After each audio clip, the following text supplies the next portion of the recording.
In this second video, we're going to take a deeper dive into James 1 verses 2 through 4.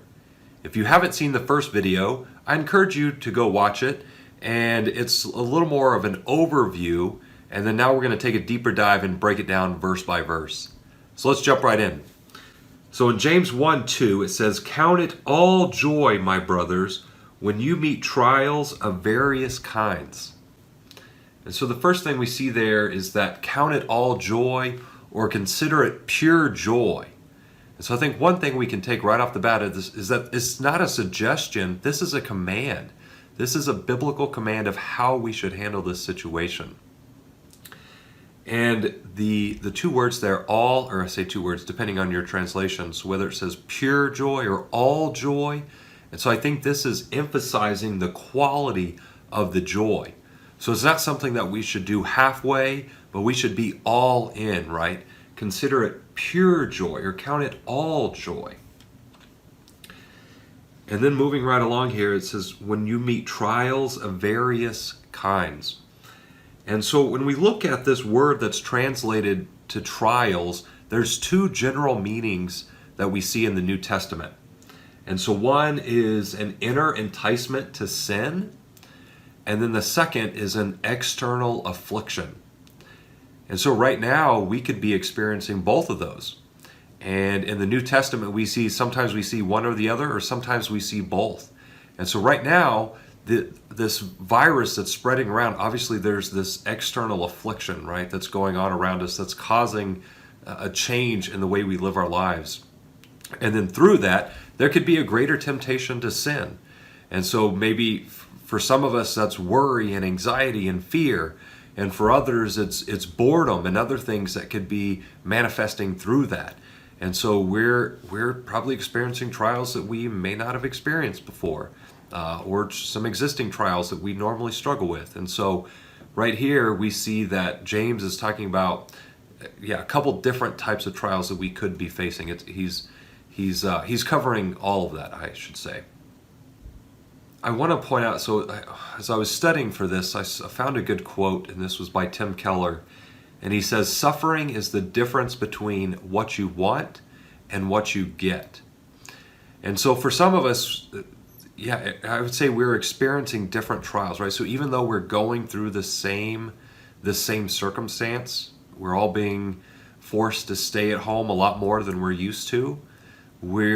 For some of us, it looks different, right? We're experiencing different trials. And so we just need to be aware of that each other are going through different things, and make sure that we're staying connected and looking out for each other. But this definitely looks different for all of us. All right, moving right along here in verse 3.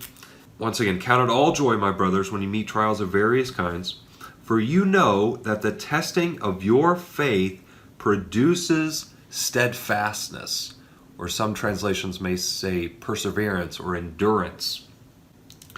And so we can see here that God is using this testing, right? So this testing is referring to the process of being refined, such as the process of gold and silver being refined by fire. And so to summarize this, faith tested in the fires of adversity can be purified and thereby strengthened. And so the intended outcome here is perseverance and endurance, right? This is what we can gain from this by going through these trials. I do want to say that while we're experiencing these trials, this isn't some meek or submission to our circumstances, but this is where we can really act in our faith and live out the realities that we have in Christ, where we have the fruits of the Spirit, and we can live through Christ, right? And so it's being a Christian and having the hope in Christ. That's the greatest thing we can have, right? There's nothing better than that. And that's how we should live out through these trials. Not just some, yay, I'm being tested in my faith, I'm growing, but no, we can live this out and experience the true joy and the love that we have through Christ.